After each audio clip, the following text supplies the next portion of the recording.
Hi, I'm Dr. Robert Moore, and this is our Monday night Build a Better Brain workshop, and we are going to talk about the parietal lobe. Last week we talked about the frontal lobe, and next week we're going to talk about the temporal lobe, and then the following week the occipital lobe, but this is part of your central nervous system. The big point about your parietal lobe, it is for sensation. It's where you feel stuff, because if I pinch my wrist right here, I don't feel it in my hand, I feel it over here in my parietal lobe. And just like your frontal lobe has sections, your parietal lobe has sections. There's your primary somatosensory cortex in green right here. This is for conscious perception of light touch, fine touch, pain and temperature, vibration. This is for conscious perception, meaning you're aware of it. And it's designed to make you aware, hey, I got something cold on my feet, or somebody just touched my shoulder, or somebody pulling on my hair, or somebody just very lightly touched me, or something touched me. You want to know those things so that you become aware of it. And you can act on it consciously and decide, is this a threat, is this not a threat, what do I want to do with this information? Now, when you feel stuff, you need to know what you're feeling. This pen, for instance, I need to know what it is without having to look at it. That is my association cortex of the parietal lobe. So now I can understand what I'm feeling. This is where I learn things. Like the first time I ever felt the pen, I probably looked at it and I felt it and I learned what it felt like. That way you learn what a hot pot feels like. A hot plate, or something cold, or something dangerous, or something you want to repeat again. You learn what it is and you associate with it. When I say to you, "Idee es kans fustus de," you heard it, you consciously heard it, but since you don't speak that language, you have no idea what I said.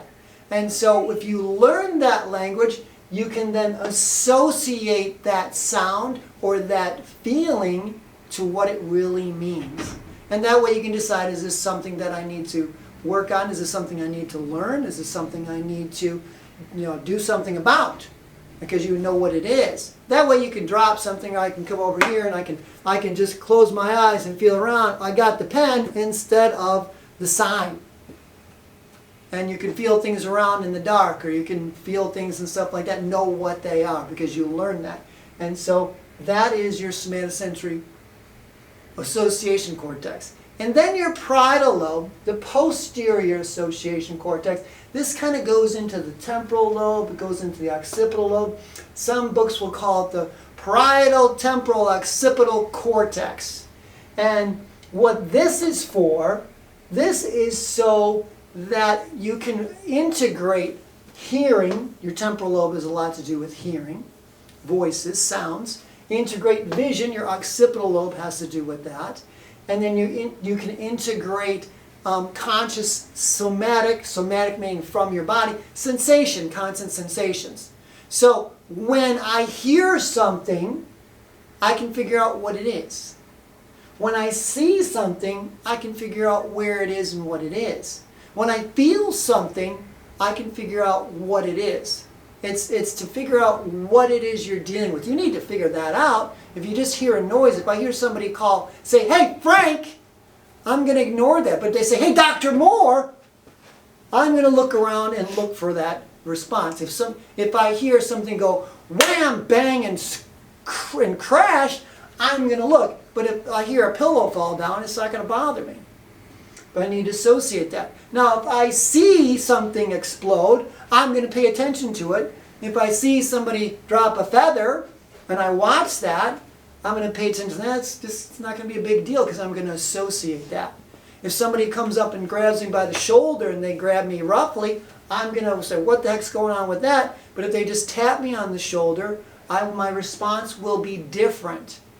And so your body and your brain responds differently to what you're associating that sight, what you see, what you hear, or what you feel. And it's very important that you have that.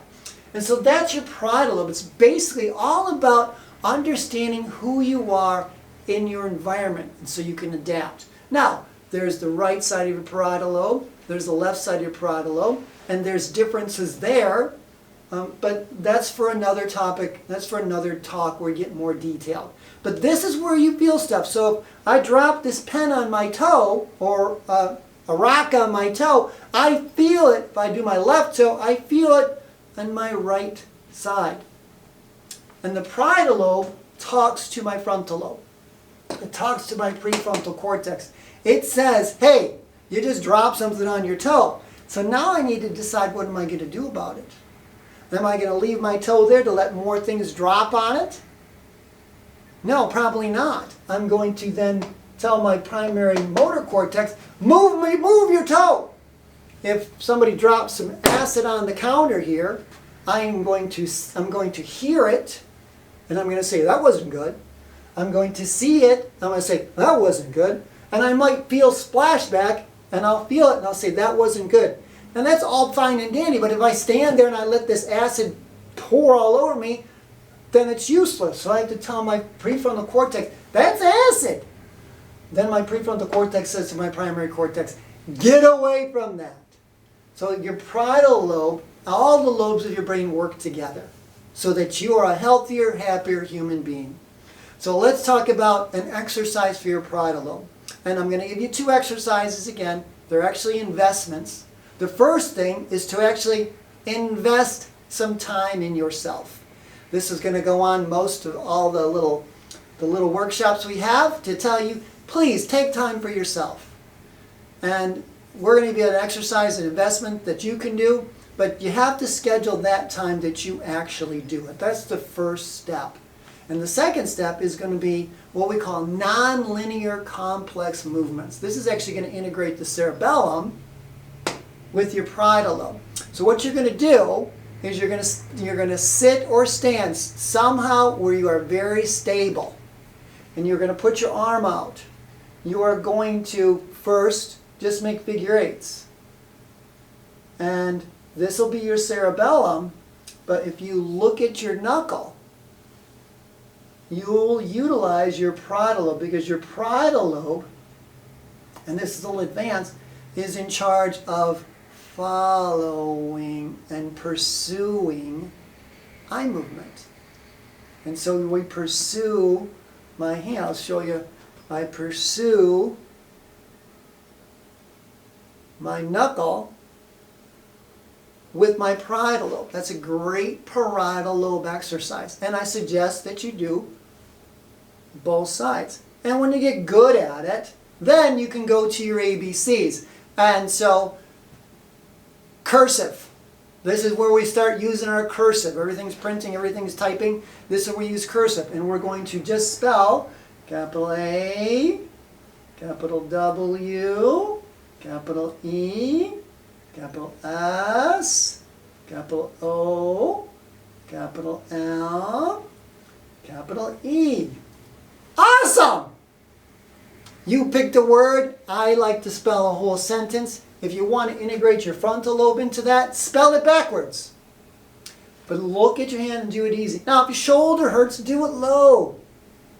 Most important thing is don't fall down. If you want to add to this, do it in the shower and hum. You'll work your vagus nerve. You'll work all kinds of stuff.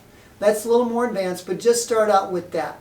And that you can do. Don't do it while you're driving. Make sure you do this while you're safe. When you are a passenger in a car, watch stuff drive by. That's a parietal lobe exercise. And then when you jump back, that's your frontal lobe. And when you stop on the next thing, that's your cerebellum.